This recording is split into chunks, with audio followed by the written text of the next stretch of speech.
Parfait. Donc voilà, donc on va commencer tout le monde. Bienvenue à ce webinaire directement de Montréal en ce samedi 17 décembre. Merci tout le monde d'être présent et d'être présente. Je remercie Jean Rivet de Vox Populi de m'avoir invité à ce webinaire et sachez que vous allez pouvoir le réécouter. Par la suite, vous allez recevoir par courriel.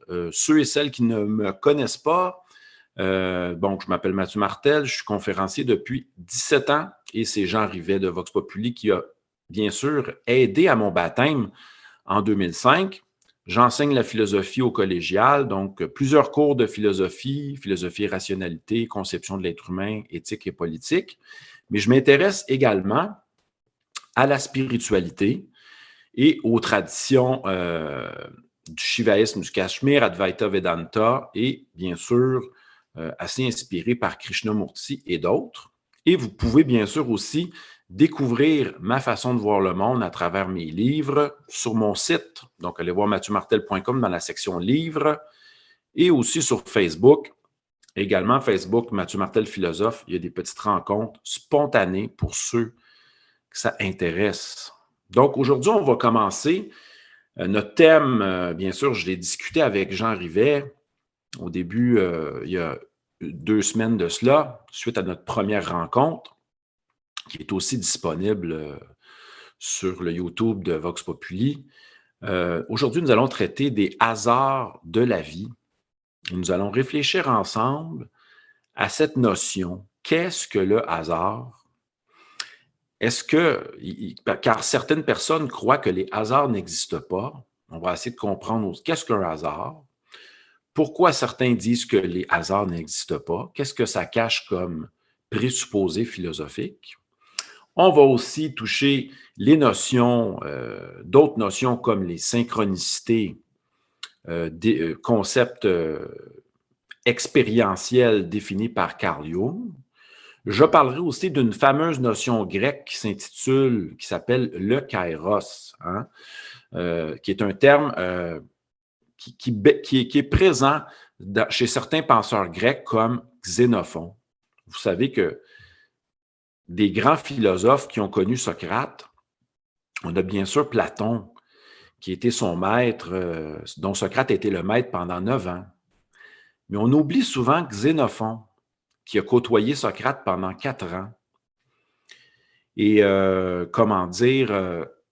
Socrate a été le maître de plusieurs philosophes qui ont fondé des écoles par la suite. Et la notion de kairos, je l'ai retrouvée notamment chez Xénophon, qui s'est installé chez les Spartiates et qui a écrit le premier traité d'économie. Hein, donc, c'est assez frappant.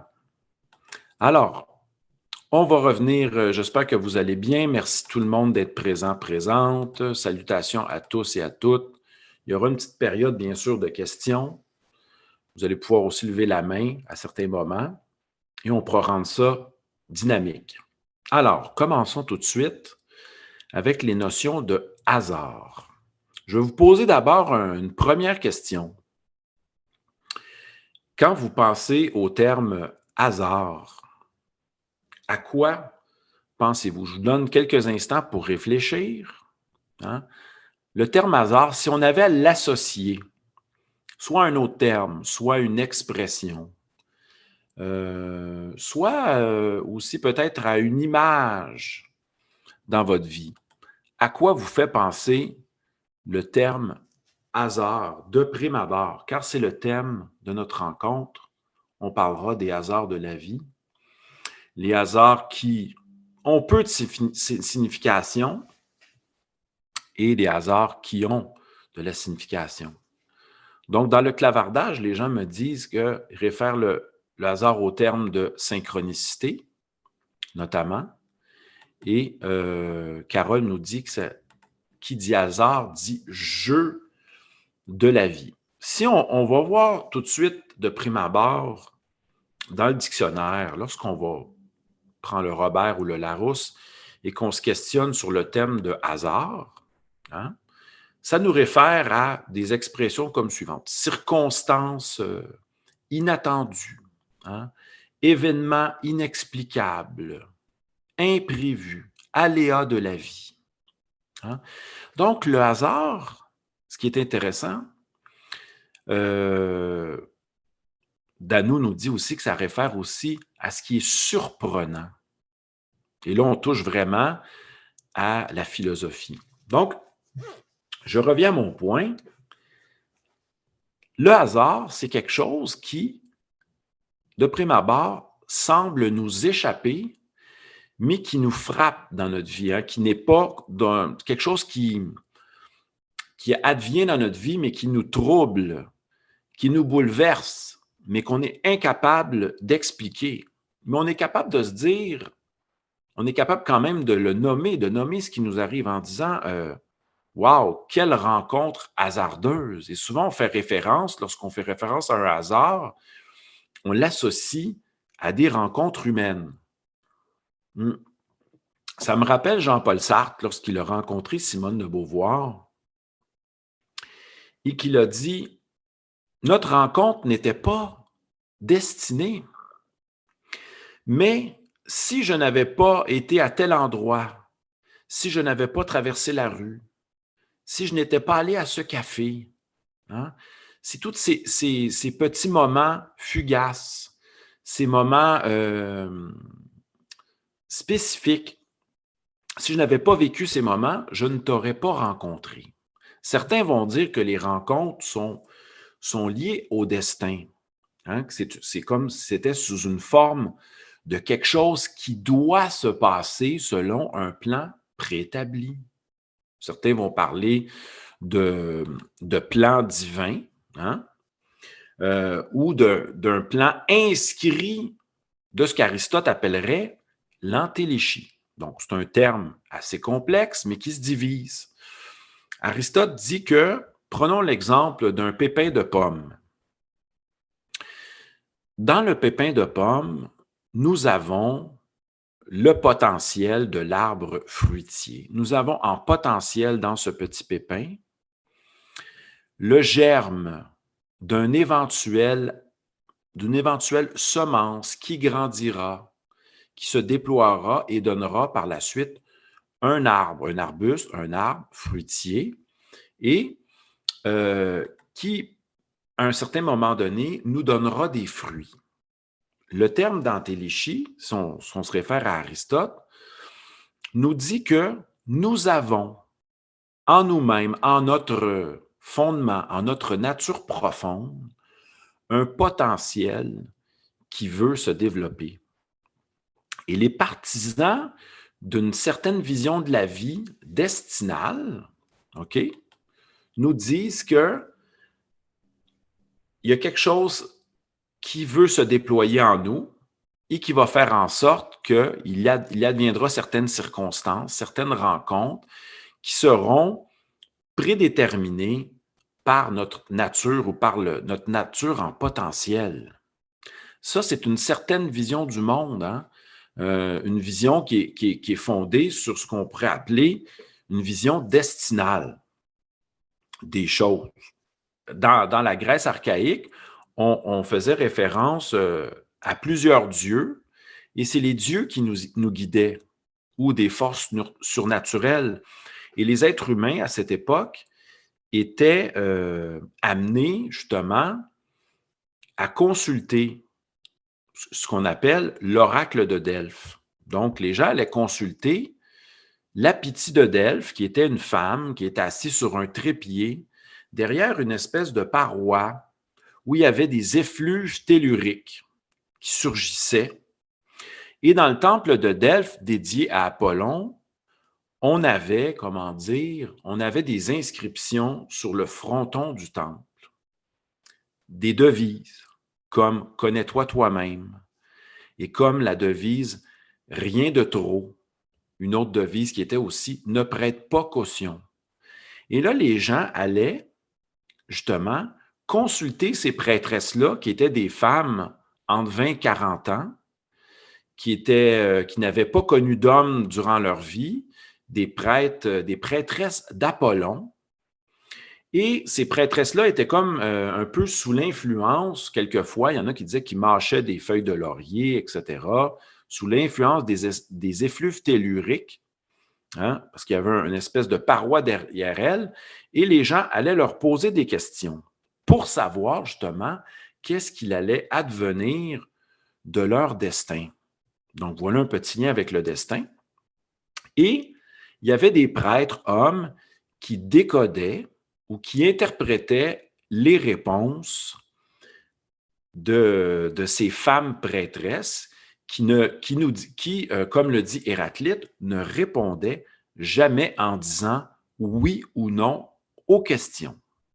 Donc, on allait voir la prêtresse de Delphes, à Delphes, un lieu sacré, et on lui demandait des questions sur notre avenir, hein, sur notre destinée. On pouvait lui demander, est-ce que je vais être quelqu'un qui va être riche dans la vie? Est-ce que je vais être quelqu'un qui va connaître l'amour, etc.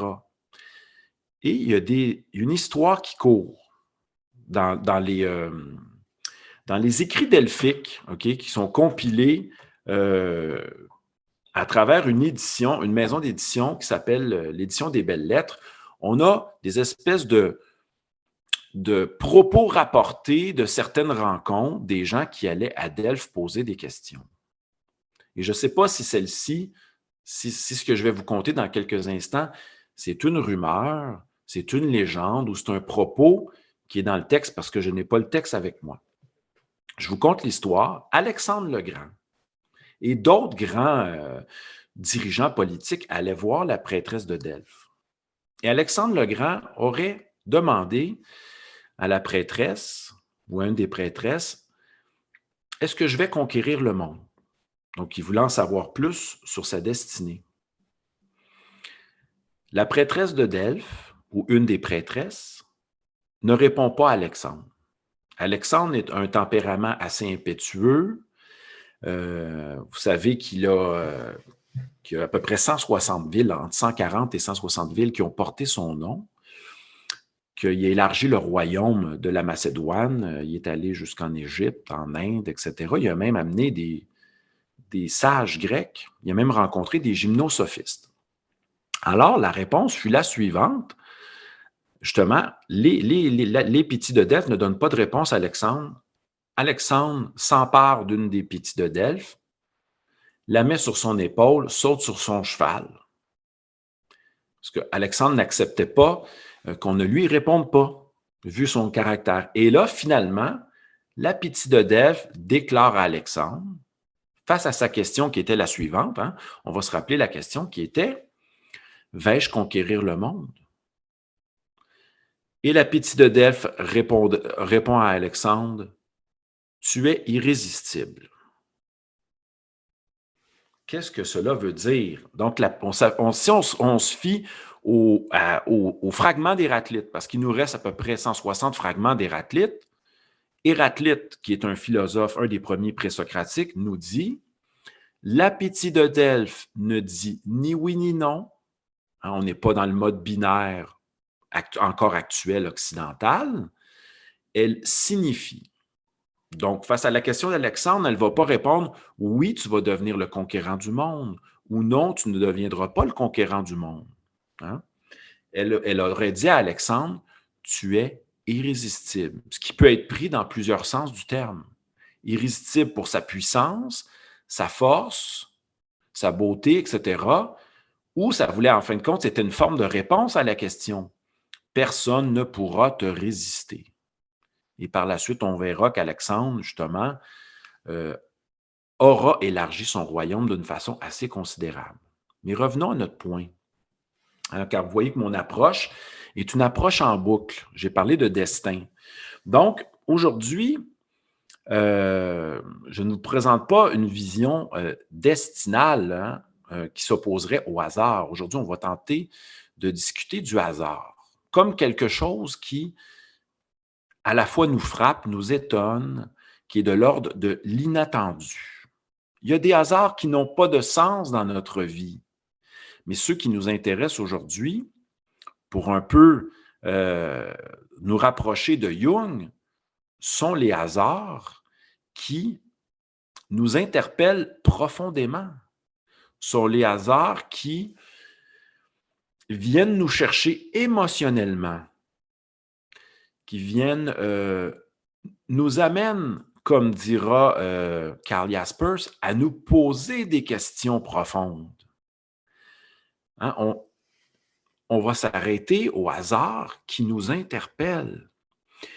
Et Jung appellera ces hasards ou ces coïncidences significatives ou ces hasards significatifs. On parle toujours ici de circonstances, de rencontres qui sont porteurs de sens pour le sujet.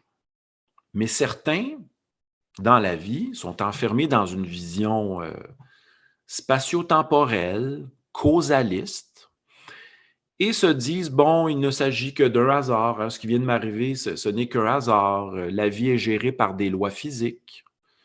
Nous sommes des sujets, nous sommes un sujet biochimique inscrit dans un cadre temporel, spatio-temporel, et nous sommes, comment dire, menés par des connexions neuronales.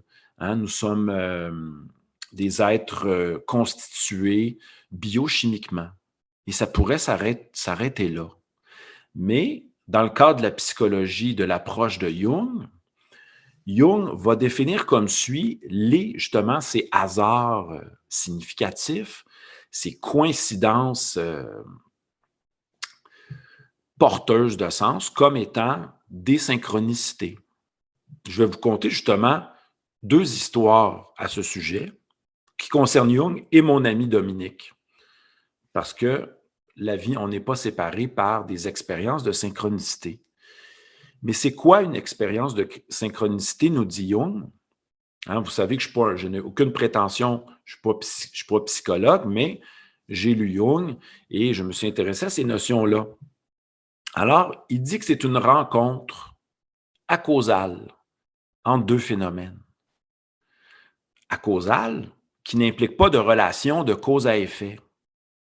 Si, admettons que je joue au billard, puis que je décide de frapper avec ma baguette la balle blanche, qui va frapper la balle numéro 7, hein? Je peux dire que mon action, lorsque je vais frapper sur la balle blanche qui va se répercuter sur la 7, ben, il y a une relation de cause à effet. Si je n'avais pas frappé sur la balle qui touche l'autre, il n'y aurait pas l'effet qui est de faire bouger la boule 7. Jung, il dit que on est dans un autre paradigme lorsqu'on parle des synchronicités. On n'est pas dans un monde de relations, de causalité. Est-ce que ça veut dire qu'on sort du temps? Est-ce qu'on veut dire qu'on adopte une position, comme dit Spinoza, un point de vue de l'éternité, hein, comme Spinoza emploie l'expression, un point de vue de l'éternel, subspecie aeternitatis? Est-ce que c'est ça? Je vous donne un exemple. L'histoire qui est racontée souvent, c'est relaté justement sur Wikipédia, qui concerne Félix Leclerc. Il y a 2 histoires concernant Félix Leclerc, ce chansonnier québécois qui a marqué le Québec entier par ses belles mélodies, par son charisme et la profondeur de ses textes. Il y a 2 histoires de synchronicité. Justement, près de chez mon libraire, sur la rue Saint-Denis, en face du carré Saint-Louis, je vais souvent là, à la librairie du Square, il y a une dame qui, l'hiver, voulait inviter Félix Leclerc à un lancement pour inaugurer son bar ou son lieu. J'espère que je ne me trompe pas dans les détails. Et elle se stationne, je crois, sa voiture sur Saint-Denis, près du carré Saint-Louis. Puis depuis une semaine, elle réfléchit à inviter Félix Leclerc à inaugurer son nouveau lieu, son bar de spectacle, etc. Et finalement, je crois qu'elle est en panne ou quoi que ce soit, elle croise Félix Leclerc à ce moment-là. Donc, c'est ça la synchronicité. Elle voulait que Félix, en pensée, inaugure son bar, son lieu de spectacle, de rencontre artistique, et elle le croise. Elle est habitée par cette pensée-là. Hein? Et quelquefois, on est habité et on se dira, je ne sais pas pourquoi je suis habité par la pensée de cette personne. Je ne l'ai pas décidé.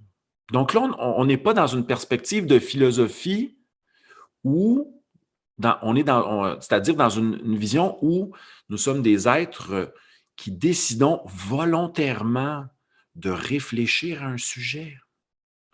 Quand on est dans l'espace de la synchronicité, on est un peu happé par des pensées, et ça, à tous les jours, on l'est.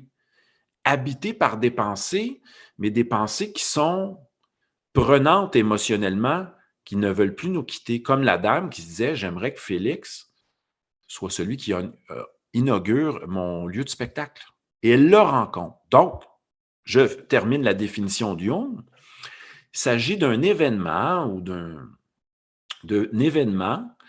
rencontre entre deux phénomènes, mais une rencontre acausale. C'est pas parce que la femme pensait à Félix qu'elle a engendré la venue de Félix, qu'elle a causé l'apparition de Félix. Et c'est pas Félix qui pensait à la dame et qui a engendré sa présence. C'est juste qu'elle se rencontre d'une manière, dans l'ici maintenant, qu'elle pensait depuis une semaine à Félix, et là, elle le rencontre. Et c'est ça la synchronicité. Rencontre entre deux phénomènes, mais sous une perspective d'un lien qui n'est pas le lien de la causalité. Mais il faut rajouter une chose, pour que ça soit significatif, pour que les hasards soient significatifs, il faut ajouter la part émotionnelle. Et c'est ça que Jung ajoute au terme de strict hasard. Lorsqu'il y a un bouleversement intérieur, lorsque cela implique une charge émotionnelle, lorsque cela nous trouble et nous pousse à nous questionner, là, on a affaire à ce que Jung va appeler synchronicité. Et là, ceux et celles qui ont des crayons, je vous invite à aller écouter la belle pièce du groupe The Police, du groupe rock The Police, qui s'appelle Synchronicité, mais le numéro 1. Et je vous invite à lire les paroles en même temps que la chanson. Il y a une belle référence à Carl Jung, donc je le répète, c'est la chanson Synchronicité avec un Y du groupe The Police. Je vais commencer à apprendre par cœur, justement, le premier couplet qui nous explique la vision de Jung. Puis à la fin, dans la chanson, on nous dit: coudonc, est-ce que nous ne serions pas liés par une âme du monde? Là, on amène un autre concept. Comment se fait-il que la dame qui pense à Félix rencontre Félix? Est-ce que nous ne serions pas liés par des liens invisibles, par quelque chose? Ça pose la question. Est-ce que Et là, c'est sûr que si on dit que là, on ne tombe pas dans tout est prévu d'avance avec Jung, mais est-ce que ça pose la question, ne serions-nous pas liés avec les individus avec lesquels nous vivons des synchronicités? Deuxième exemple de synchronicité, en lien avec Félix Leclerc, c'est la journée de sa mort. Hein? Je ne sais pas, il y en a qui vont se mettre à fouiller. Félix Leclerc est mort en 1988, si je ne m'abuse, le 8 août, le 8e mois, le mois d'août, c'est le 8e mois, le 8 août à 8h08 ou à 8h. Ici, c'est une synchronicité en lien avec des numéros, hein, le 8 pouvant être interprété par certains comme étant l'infini, etc., lorsqu'on le couche. Mais c'est assez bouleversant. Mais là, ça dépend comment on voit le monde. Einstein nous dira, avec cette fameuse citation, est-ce qu'on voit le monde comme un horizon où il n'y a pas vraiment de sens, où tout est absurde, ou on voit le monde comme si tout était magique? Mais Einstein verra le monde comme si tout était magique, c'est-à-dire où il y avait de belles surprises qui nous attendent sur le chemin, mais ou de belles surprises que nous rencontrons. Et ça nous amène un peu à voir le monde de façon différente. Je vous conte une histoire, une autre histoire autour des synchronicités qui m'est arrivée. Je rentre il y a une couple d'années, J'arrive à mon appartement, je mets la main sur la porte et je me pose la question, lorsque ma grand-mère décédera, pourrais-je aller à ses funérailles, prendre congé avec mon employeur et aller à ses funérailles? OK? Et là, tout d'un coup, je décide d'appeler ma mère, qui est la fille de ma grand-mère, et je lui demande, si grand-maman décède, est-ce que je crois-tu que c'est possible d'aller la voir? Et là, c'est une pensée qui m'a frappé comme un éclair, hein? Héraclite d'Éphèse, encore cet Héraclite-là, nous dit que la foudre gouverne toute chose, qu'on est frappé justement par des pensées que nous n'avons pas décidées, involontaires. Et là, ma mère me dit, ta grand-mère est déjà morte. Les funérailles sont vendredi. Ma mère m'avait caché la nouvelle. Assez bizarre, hein? M'avait pas informé du tout. Et là, c'est encore un lien de synchronicité parce que ma mère me confirme que la pensée qui m'habite, elle est bien réelle. Donc, posez-vous la question, est-ce que ça vous est déjà arrivé dans votre vie de vivre ce genre d'expérience? Quelquefois, c'est qu'on ouvre la radio, une chanson est jouée et la chanson parle directement de votre état intérieur, de votre état sentimental actuel. Habituellement, cette chanson-là ne vous parle pas du tout. Mais cette fois-ci, vous vous dites, mais pourquoi cette chanson-là? Et c'est là l'importance de la part émotionnelle. Pour qu'il y ait un hasard significatif, une synchronicité ou une coïncidence significative, ce qui distingue le hasard anodin du hasard significatif, on va se le rappeler ensemble, c'est est-ce que cela me touche émotionnellement? M'habite, on peut sentir une chaleur dans son corps, des frissons, on peut être troublé pendant quelques heures par ce phénomène-là. Et Jaspers va nous dire par ailleurs que cela nous pousse à philosopher, à nous poser des questions. Et souvent, on cherche justement à comprendre ce qui nous arrive dans ces hasards-là, qui sont souvent ont un parfum d'inexplicable, d'imprévu, d'inattendu. On sait que l'être humain, nous dira Platon et Aristote, l'être humain cherche à comprendre, cherche à connaître, cherche à mieux comprendre. Mais le domaine des hasards significatifs et des synchronicités nous échappe. C'est ce que Jung a tenté de définir par sa théorie de la synchronicité, mais qui est une théorie qui n'est pas scientifique, qui est une théorie qui n'est pas falsifiable comme nous enjoindrait à le faire Karl Popper. Karl Popper nous dirait, ben, on ne peut pas falsifier une synchronicité, on ne peut pas vérifier la fausseté de ce phénomène-là. Ben non, parce que c'est un phénomène qui est de l'ordre de l'exceptionnel. Ces moments de synchronicité-là, quand vous pensez à quelqu'un et que cette personne vous appelle, dans la majorité du temps, ça ne se passe pas, vous pensez à quelqu'un et ça n'arrive pas. Mais lorsque ça commence à arriver dans votre vie, et moi j'ai remarqué que ça arrive lorsqu'on a du temps pour soi, lorsqu'on dispose du temps pour soi, lorsque nous vivons devant un horizon libre. Plus j'ai de temps à ma disposition, plus il se peut, c'est une observation, plus ces moments magiques-là surviennent. On peut appeler ça des moments magiques. D'autres fois, j'appelle ça des événements qui viennent donner des épices à notre vie. Est-ce qu'il faut s'accrocher à ça? Je ne pense pas. Est-ce qu'il faut commencer à spéculer puis faire des liens et se dire cela signifie telle chose, etc. Non, je pense que ce sont des clins d'œil, des rendez-vous. Hein? On se rappellera la phrase d'Éluard. Hein? Je ne crois pas au hasard. Il n'y a pas de hasard. Il n'y a que des rendez-vous.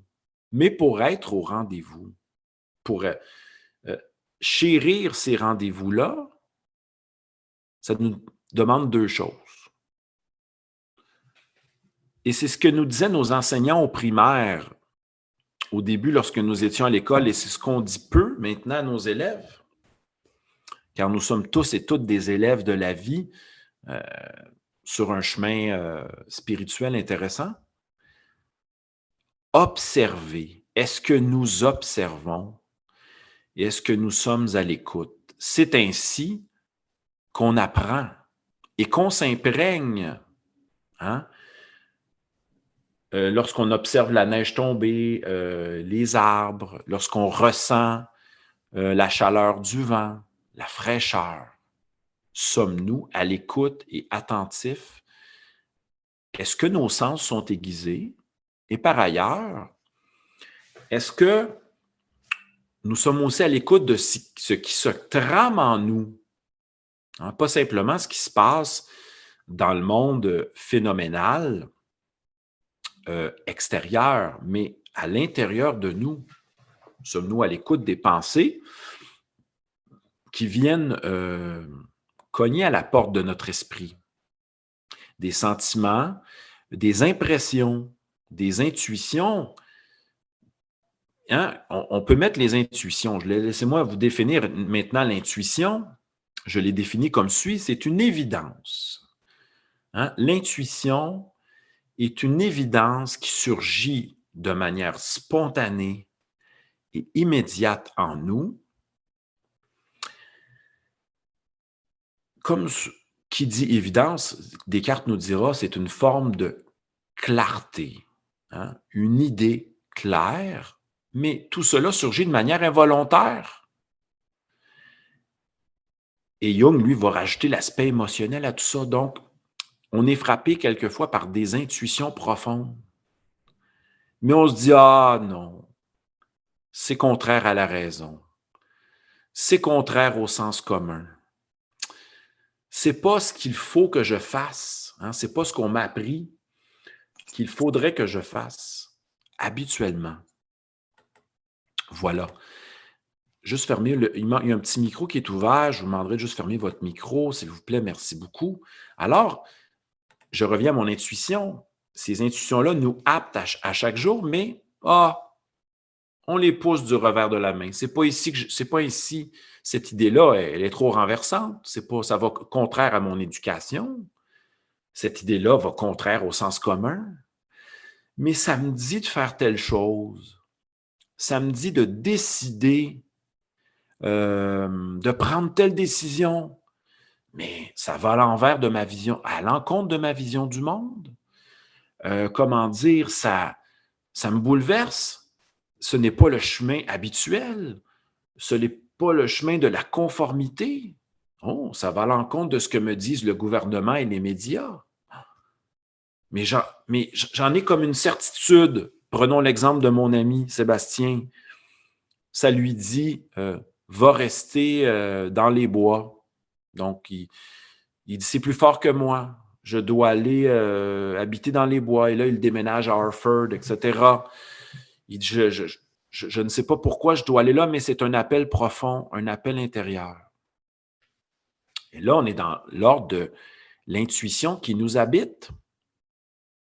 Et là, on se rendra compte que si on franchit le pas en disant oui à l'intuition qui nous habite, en cheminant sur cette voie, comme le dit Nisargadatta Maharaj et d'autres philosophes, il suffit de faire le pas dans cette direction pour voir que d'autres portes s'ouvriront. Mais bien sûr, il n'y a pas de garantie lorsqu'on se lance vers le nouveau, vers l'inconnu. Il n'y a pas de garantie. Mais moi, j'aime bien lire depuis mon jeune âge, lire des grands penseurs qui viennent me donner un éclairage sur ce que je pressens. Et on trouvera justement un éclairage chez Nisargadatta qui me dit « Faites le premier pas et vous allez voir que sur votre route, vous serez accompagné en lien avec le cœur de votre intuition. Hein? Ça peut vous dire de déménager, de commencer une nouvelle activité artistique, d'appeler un ami. Mais si vous résistez à ça, c'est comme si vous résistiez aussi à ce que vous pourrez vous apporter par la suite les hasards de la vie qui, pour moi, sont un parfum nouveau, des épices nouvelles dans notre vie qui peut paraître pour certains auront décrit la vie comme étant vide de sens, absurde, etc., comme si nous étions simplement contrôlés par nos hormones, par des rapports biochimiques. Mais est-ce que la vie, c'est plus que ça? Dans ma perspective, oui. Nous sommes des donneurs de sens, mais concernant les hasards et les synchronicités, je ne veux pas trop interpréter ce qui arrive comme ces moments-là, mais je veux les voir comme étant des belles trouvailles. Et c'est là qu'on apprend, si on est à l'écoute et attentif, à s'étonner. Je vais faire un lien avec la notion de kairos, qui est en lien avec dire oui aux intuitions. Chez les Grecs, le kairos, c'est un dieu, un jeune dieu à la chevelure dans le vent, avec des sandales ailées. Et je crois, si je ne m'abuse, qu'il tient une espèce de... Comment dire? Il tient quelque chose dans ses mains, le dieu Kairos. C'est pas une forme de balance. OK? Et c'est le dieu chez les Grecs, le dieu de l'opportunité. Le dieu du moment opportun. Et là, on va se poser posons-nous la question suivante. Sommes-nous capables de saisir les moments opportuns lorsque ces fameuses occasions se présentent à nous, ou sommes-nous trop pris dans nos pensées, nos habitudes, les idéologies, la conformité sociale? Le dieu Kairos, il est présent chez Xénophon, comme je vous en avais parlé au début. Le dieu Kairos est présent dans certains textes et il va même influencer, on parle à l'époque, les marins, les hommes politiques, les hommes d'affaires, qui souvent ils se doivent de se décider dans le moment parce que les circonstances ou la situation les invitent à le faire. Et souvent, on se dit sur quels critères je vais me baser pour prendre ma décision. Sur quels critères se baser? Bon, certains feront le pour et le contre de manière rationnelle, d'autres se baseront sur des principes moraux, d'autres sur l'expérience, d'autres sur la tradition. Mais celui ou celle qui voit le kairos, c'est qu'une porte s'ouvre et qu'il y a une forme d'élan de l'être qui dit « vas-y, c'est le bon moment ». Mais certes, quelquefois, le mental nous dit « non, non, non, non, non, non, je ne peux pas faire ça, c'est immoral, ce n'est pas le bon moment, ça va contre mes valeurs, etc. Ce n'est pas ce qu'on m'a appris ». Sommes-nous capables? Justement, le kairos, c'est saisir le moment opportun. Pour pouvoir le saisir, encore là, je répète, il faut de l'espace et du temps et vivre de ce que les Anglos diront dans une certaine voie spirituelle, être dans la non-pensée. La non-pensée analytique pour saisir cette intuition-là qui nous dit « vas-y ». Mais contrairement à Socrate, c'est drôle parce que Socrate avait cette voix-là intérieure. Mais la voix de Socrate, j'en ai parlé au dernier webinaire, disait à Socrate, ne va pas là, ne fais pas cette action. Ou la voix intérieure de Socrate, qui s'appelait son daimon, lui disait, ce n'est pas le moment. Mais quand on est dans la perspective du kairos, on est plutôt dans le oui. Oui, c'est le moment d'aller vers cela. Oui, la porte s'ouvre. Et si on va voir la pierre tombale de Jim Morrison, même s'il a fini de façon tragique sa vie, comme le groupe des 27, dans la tradition du rock and roll, tout ça. Il y a un aphorisme grec, je vous le traduis. Morrison a déclaré: j'ai suivi mon daimon personnel. La voix intérieure. Certains vont vous dire: oui, mais ça dépend de quelle voix. Hein? Comment on fait pour savoir qu'on écoute la bonne voix? Encore là, c'est peut-être le temps qui nous le dira. Mais allons-y avec le principe d'harmonie. Moi, j'y vais avec le principe d'harmonie. Ne rien forcer. Laissez la vie nous tracer le chemin. Hein? Est-ce qu'il y a des exemples liés à ça? Quelqu'un vous appelle, vous invite à une soirée, mais vous vous ennuyez chez vous et vous espéreriez rencontrer des gens. Et là, c'est harmonieux. Hein? Ça va dans le sens de votre appel intérieur. J'ai le goût de faire de nouvelles rencontres, de sortir de chez moi. Il y a un appel qui se fait.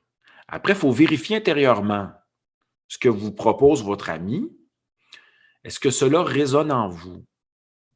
Est-ce que vous le sentez profondément? Est-ce que ça semble harmonieux dans votre vie actuellement?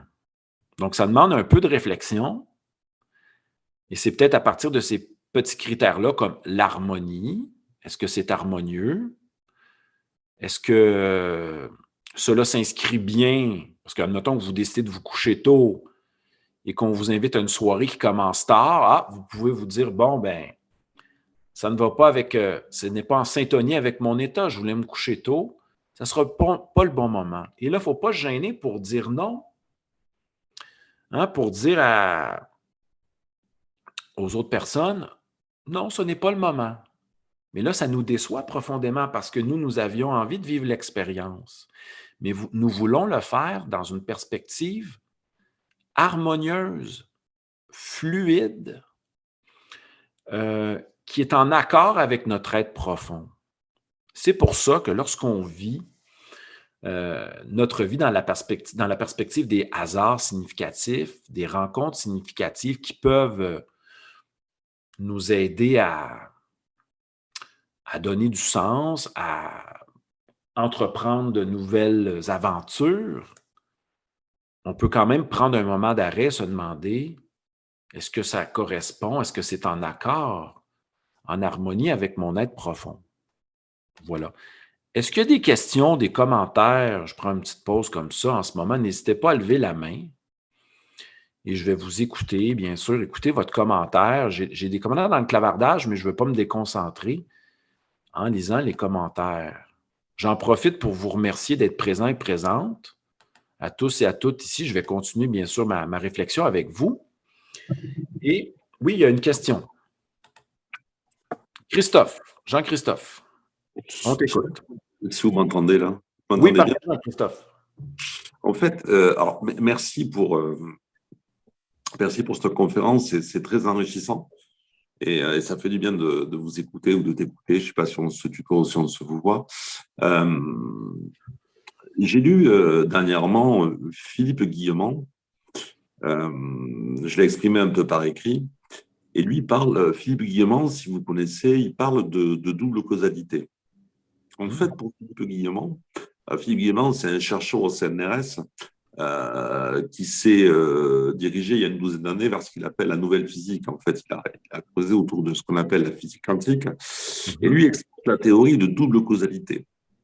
C'est-à-dire que ce qu'il exprime, alors je vais le simplifier avec des mots, c'est que par nos pensées et nos émotions, en fait, on crée des futurs potentiels dans le multivers. Et en fait, en avançant, ces futurs potentiels nous envoient des messages, en fait, et qu'on peut appeler synchronicité. Et là où ça rejoint ce que tu viens d'exposer, en fait, il y a des synchronicités qui peuvent venir de ces nouveaux futurs, ou il y a des synchronicités qui peuvent être créées ou des interprétations de notre mental. Voilà ce qu'il expose. Si je donne un exemple dans ce qu'il expose, pour que ça soit peut-être plus clair, il parlait d'un étudiant, si on suppose un étudiant qui décide en fait de se projeter sur des études, faire peut-être un BTS à un endroit ou à un autre. Il va faire son dossier, il va commencer à voir les moyens de transport qu'il va prendre, donc il va être en train de créer son futur par ses actions, par les émotions qu'il ressent et par ses pensées.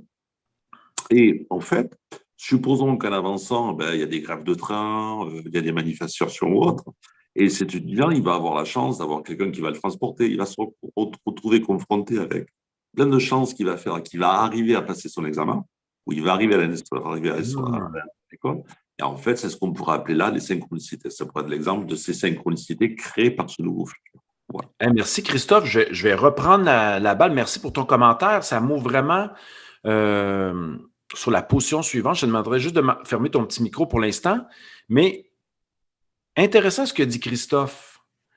L'état dans lequel nous sommes, les pensées que nous décidons d'alimenter, de nourrir, vont bien sûr ouvrir des portes euh, qui pourraient se traduire aussi par des portes qui ouvriraient sur des rencontres, des événements, etc. Et Christophe touche un point vraiment excellent en parlant de son chercheur du CNRS, de double causalité, c'est que il est important pour nous de clarifier nos pensées ou quelquefois d'être dans la non-pensée pour avoir un moment de repos.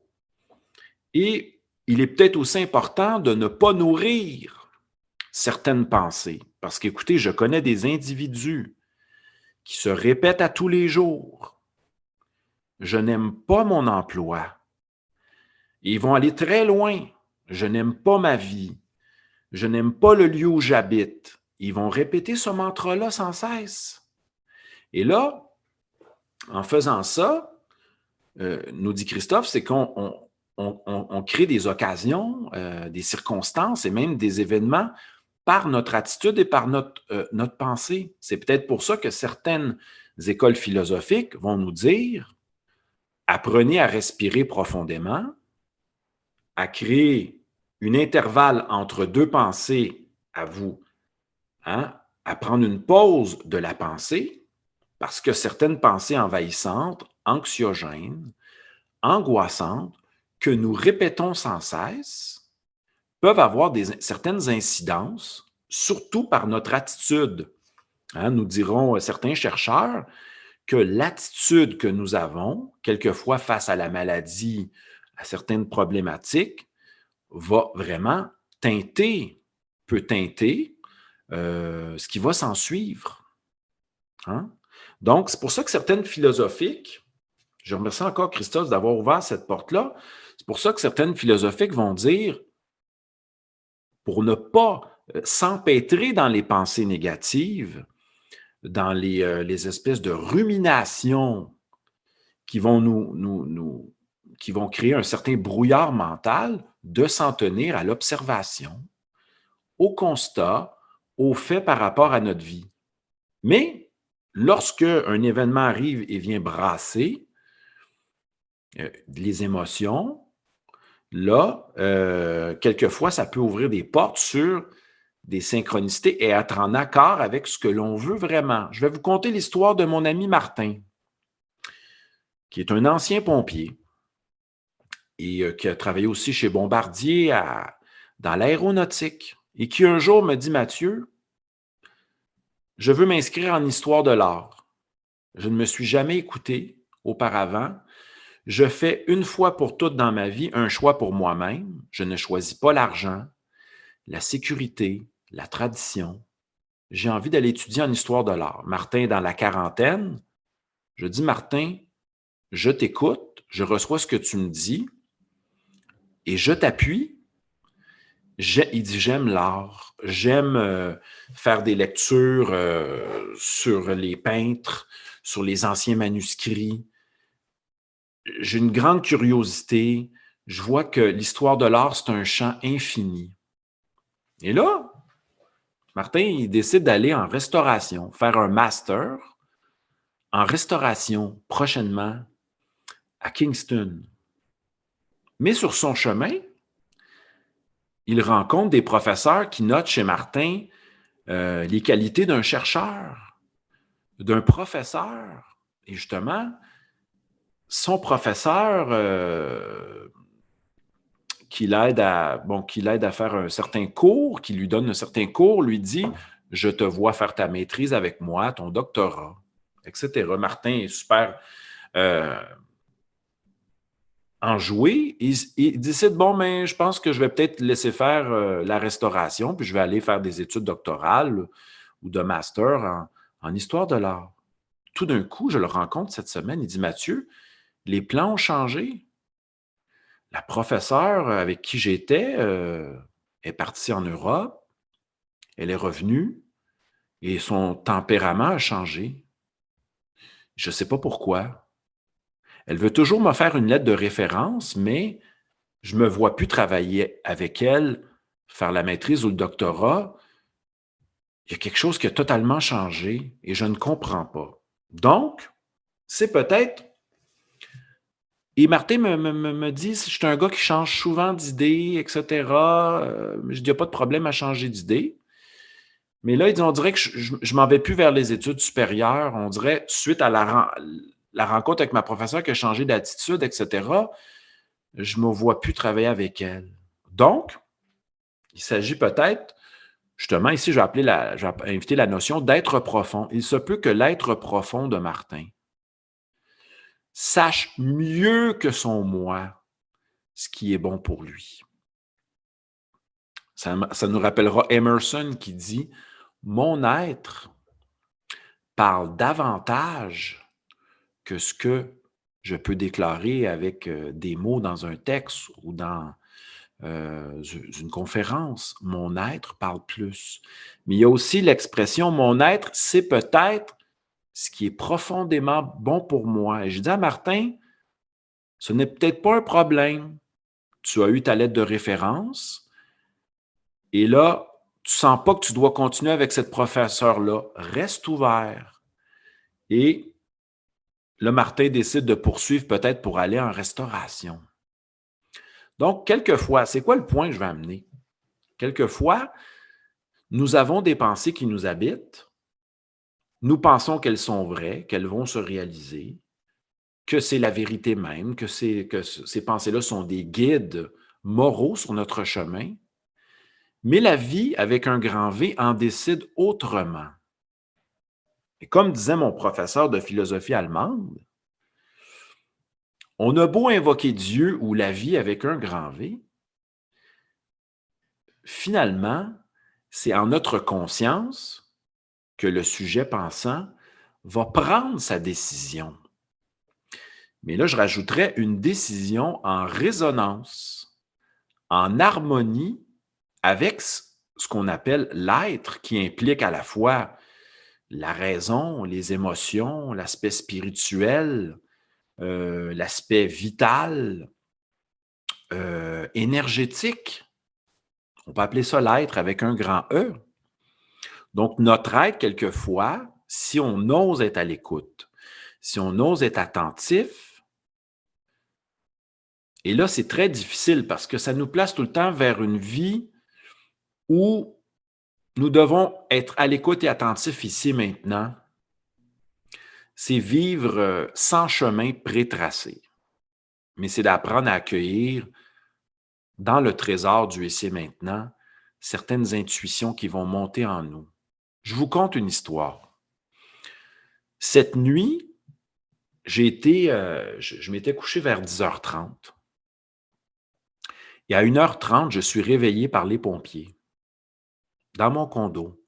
Bien, je suis réveillé par une alerte de feu qui sonne dans les 14 logements. Et là, je me retrouve dehors avec la plupart des voisins. Je crois qu'il y avait 11 voisins sur 13 qui étaient dehors avec leurs chats. Donc, j'ai fait une belle découverte. Les voisins protégeaient non pas leur richesse, mais leurs chats. Et là, il faisait doux dehors, nous étions bien. J'ai appris à connaître mes voisins, à discuter. On s'est présenté, il était 1h30 du matin. Mais moi, la première chose à laquelle j'ai pensé, mais j'ai une conférence demain. Est-ce que le bâtiment va passer au feu et je ne pourrais pas être devant vous? Finalement, on s'est rendu compte que quelqu'un avait fait, une personne peut-être malveillante, qui était au 2e étage, qui a quitté l'appartement et qui a déchiré le tuyau de l'extincteur de feu. Il y avait de la poudre partout. Donc, heureusement, ce n'était pas un feu, ce n'était pas un bris de ventilation, les pompiers sont arrivés et c'était de la poudre pour éteindre. Et finalement, ça s'est placé. Mais moi, j'avais une conférence avec Jean Rivel le lendemain matin, un webinaire avec vous, et je me dis, comment je vais faire pour dormir? Je n'avais dormi que 3 heures. Finalement, je ne me suis pas endormi avant 5 heures du matin, jusqu'à 8 heures. Bon, accueillons ça comme cela. Mais dans la semaine, les amis, je m'étais posé la question du feu dans cet appartement-là. Je m'étais dit, c'est fou, et c'est là que j'y repensais ce matin, mais j'ai vraiment pensé, si l'alarme de feu sonne, comment ça va se passer, etc. J'ai pensé à ça durant la semaine. Et un événement est arrivé, mais au moins un événement qui n'est pas malencontreux, qui m'a fait rencontrer, si on est ouvert, au lieu de voir ça comme un malheur, la voisine d'en haut voulait étriper ou régler le cas à la personne qui avait saboté la chose, elle était en colère. Et moi, j'ai rencontré des voisins, des voisines, j'ai discuté.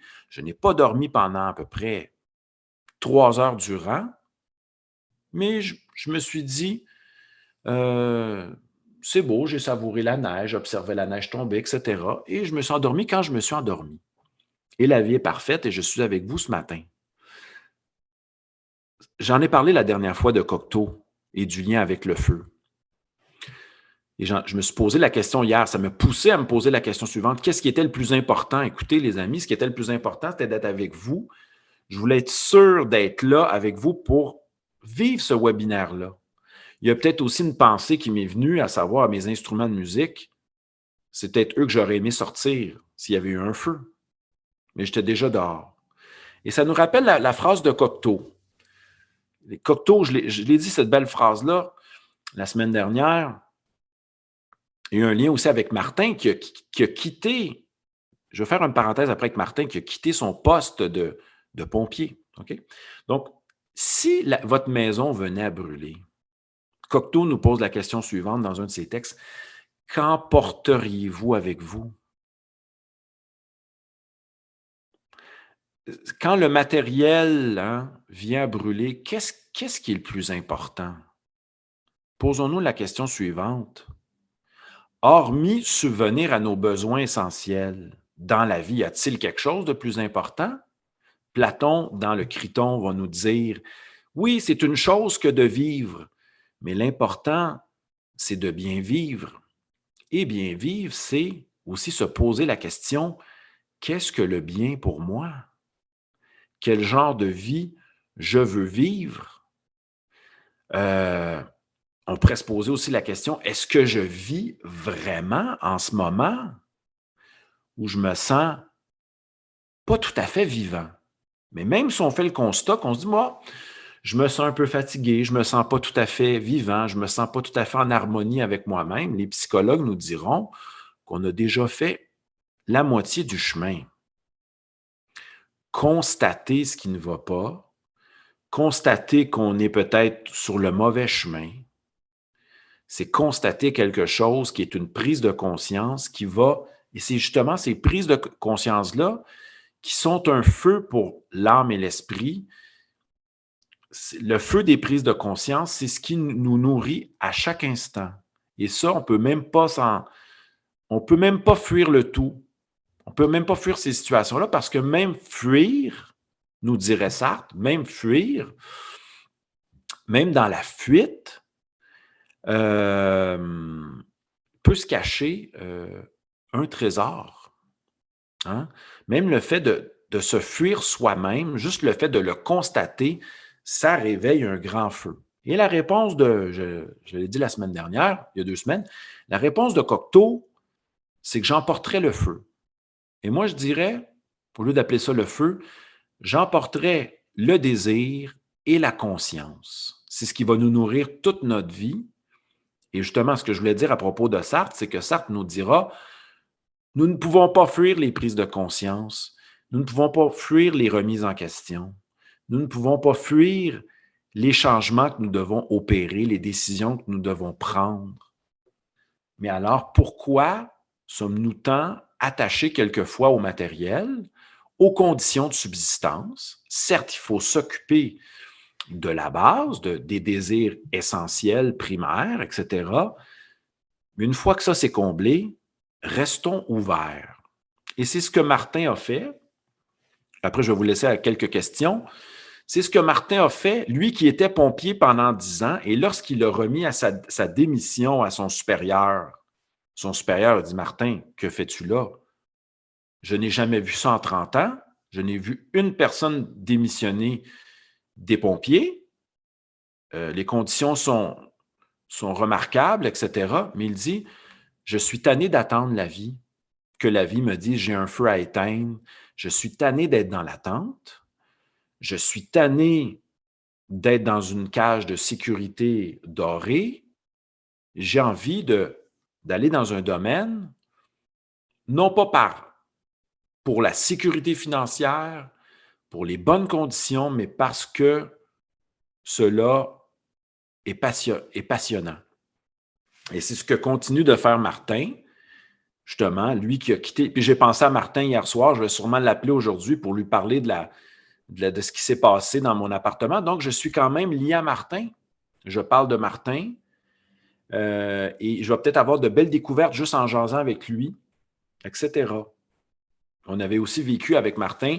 C'est drôle, j'étais supposé aller de faire une promenade avec Martin. Il y avait un feu sur ma rue et Martin m'a tout expliqué comment fonctionnait l'intervention des pompiers. Et ce que je veux dire à travers ça, c'est que à travers nos rencontres, nos hasards de la vie qui nous perturbent, qui nous bouleversent, on a tellement à apprendre lorsqu'on ouvre, on observe, lorsqu'on écoute et lorsqu'on est justement, on a dit oui, comme Spinoza, à notre être qui est désir et prise de conscience et désir de connaître, de savoir.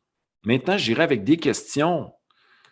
J'ai bouclé un petit peu la boucle de mon exposé et vous avez vu que c'était de manière spontanée, quelquefois circulaire. C'est ainsi que je fonctionne. Puis, je vais juste vous dire, je voudrais remercier aussi, je vais vous laisser la parole, bien sûr, je vais remercier Jean de cette invitation-là. Et c'était drôle parce que j'ai appelé Jean, justement, avant de faire les webinaires, je dis, Jean, j'aimerais ça acheter une publicité avec Vox Populi, comment ça fonctionne? Et Jean me dit, viens donc faire un webinaire, ça va être encore mieux. Les gens de l'Europe vont pouvoir être en contact avec toi, les gens de Montréal aussi. Je disais, oui, c'est super. Donc, c'est un plus pour tout le monde.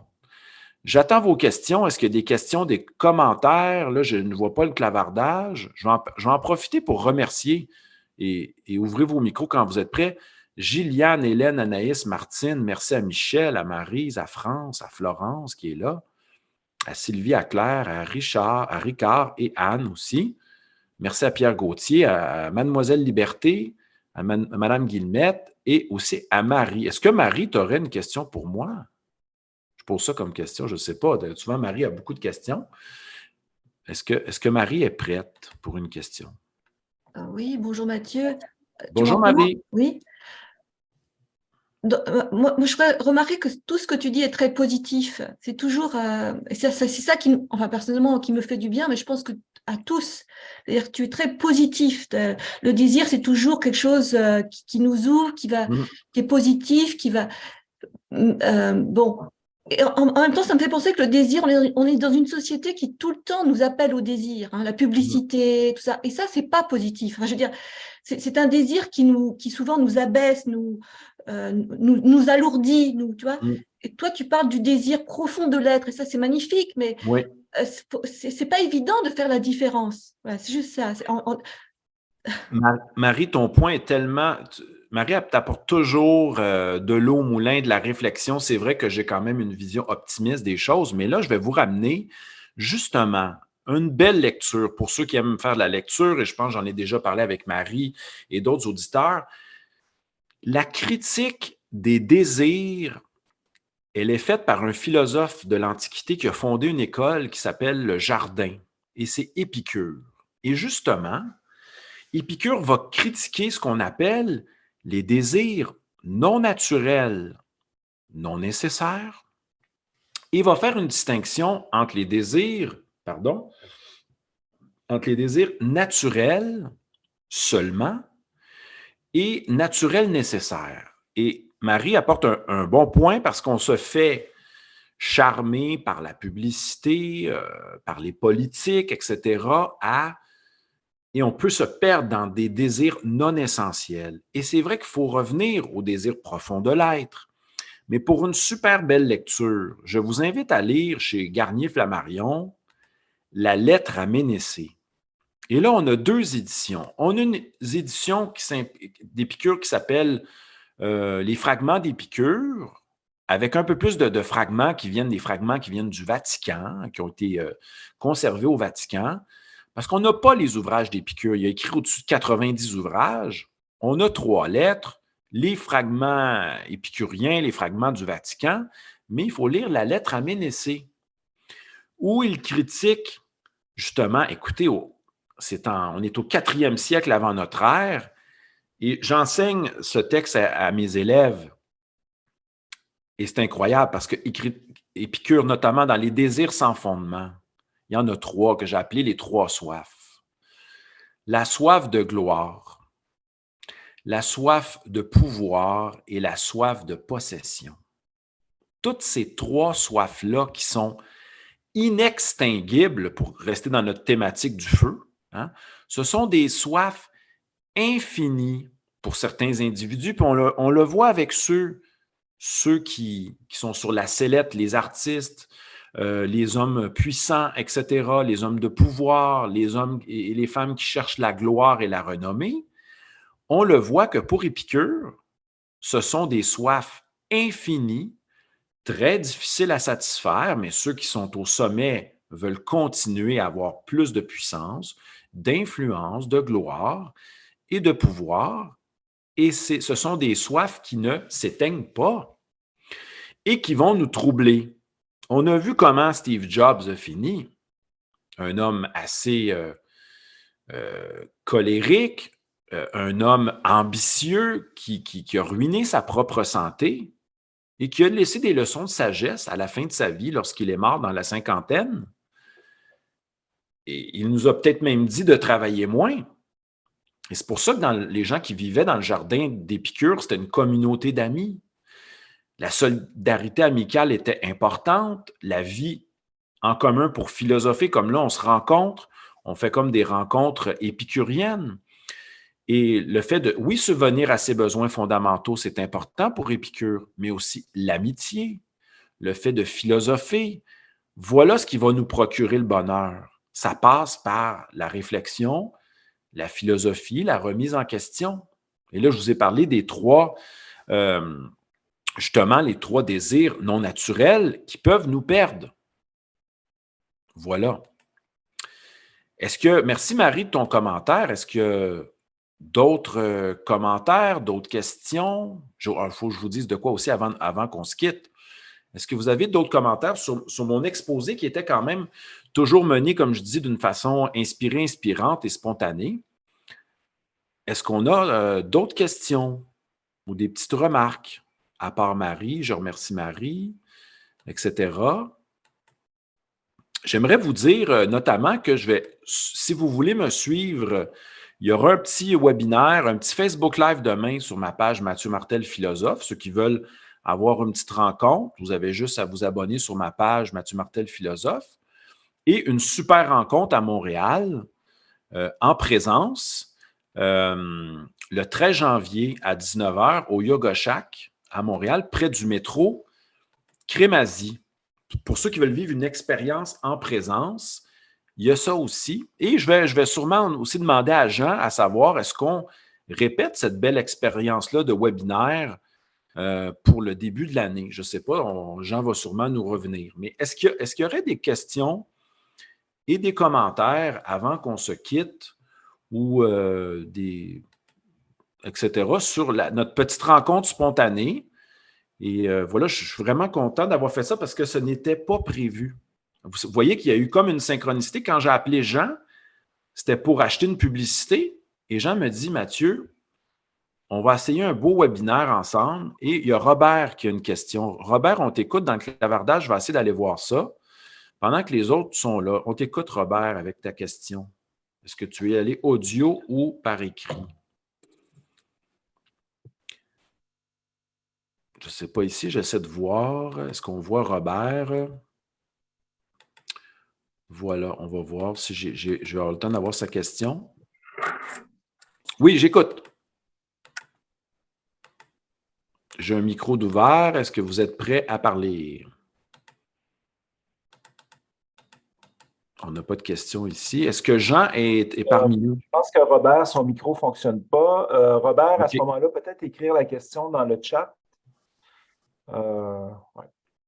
Est-ce qu'il y a quelqu'un d'autre qui voudrait intervenir, amener un petit commentaire, une question, une demande de précision? La page Mathieu Martel, philosophe, c'est sur Facebook. Oui, c'est ça. C'est qu'il y a deux façons de me rejoindre. Il y a mon site, mathieumartel.com, mais pour faire partie des petites activités de Facebook Live, vous allez sur Facebook, Mathieu Martel, philosophe, vous cliquez, puis la journée même, des fois, j'annonce des petites rencontres spontanées comme on a une demain. C'est sûr que si vous êtes en France demain, c'est 17h heure de Montréal, ça va être 23h, mais vous pouvez les réécouter aussi en replay également pour m'exprimer en anglais, entre guillemets. Voilà. Est-ce que, Jean, est-ce que ça vaut la peine de renouveler l'expérience? Oui, tout à fait. On pourra déterminer une date bientôt, Mathieu, certainement. Ben oui. Ben, merci tout le monde. Je pense que Robert a posé sa question ici. Je ne sais pas si tu la vois. Vas-y, Jean, lis-la pour moi, s'il te plaît. Je vais juste aller voir ça ici. Je ne la vois plus, désolé. Moi non plus, je ne vois pas. OK, il voulait une conclusion sur les conséquences métaphysiques. Là, je ne sais pas quoi répondre à ça. Les conséquences métaphysiques des synchronicités. Voilà, je ne saurais pas quoi dire là-dessus. Je pense que j'ai fait le tour. Je vais clarifier la question, Robert, dans le sens, qu'est-ce que tu entends par métaphysique? Ah, peut-être les conséquences métaphysiques de l'acceptation. Oui, bon, je vais y aller peut-être avec une conclusion là-dessus. Écoutez, ça revient quand même à la citation, à la position d'Einstein, puis à la position de Sartre. Voulons-nous être des donneurs de sens et acceptons-nous de vivre une vie qui touche à la fois à des moments qui sont, comment dire, qui sortent de notre contrôle, hein? Parce que ces hasards de la vie-là viennent nous bouleverser, bouleversent notre façon, notre quotidien, notre façon de vivre selon un mode régi souvent par la raison et nous placent face à des situations imprévues, inattendues qui vont nous aider à mieux conscientiser sur les phénomènes de notre vie. Fait à travers cela, la conclusion métaphysique, c'est que cette ouverture au hasard significatif, on peut soit décider d'être des donneurs de sens, de voir la vie d'une manière quelconque, magique, mais sans se perdre dans une interprétation, une spéculation infinie. Mais on peut aussi dire que si on ouvre la porte au hasard significatif, on ouvre la porte à une vie qui va, une vie à laquelle on donnera du sens à chaque moment, à chaque étape, à chaque prise de conscience. Et je vois la vie plutôt comme justement, dans la perspective de la philosophie orientale, je vois ça comme un travail, pas un travail, mais comme disait Emerson, un pèlerinage. Nous sommes tous et toutes en pèlerinage, en train de prendre conscience, ici et là, au quotidien, et justement, ces moments, ces hasards imprévus qui arrivent viennent nous sortir de la mécanicité, viennent nous sortir du monde de l'habitude, de la vie raisonnée et raisonnable uniquement. rappelons, je voudrais vous rappeler ma position. La raison est un bon serviteur, mais la raison n'est pas un seigneur. Je vois davantage l'intuition, l'imagination et le fait de vouloir prendre conscience comme étant justement le moteur de l'ouverture de la vie qui veut vivre en nous. Et je me rappellerai la phrase de Rumi hier que je voulais mettre à 4 heures du matin sur mon Facebook. Hein? Souvent, les gens cherchent l'amour, mais ne se demandent pas quels sont les obstacles. Et c'est Rumi qui dit ça.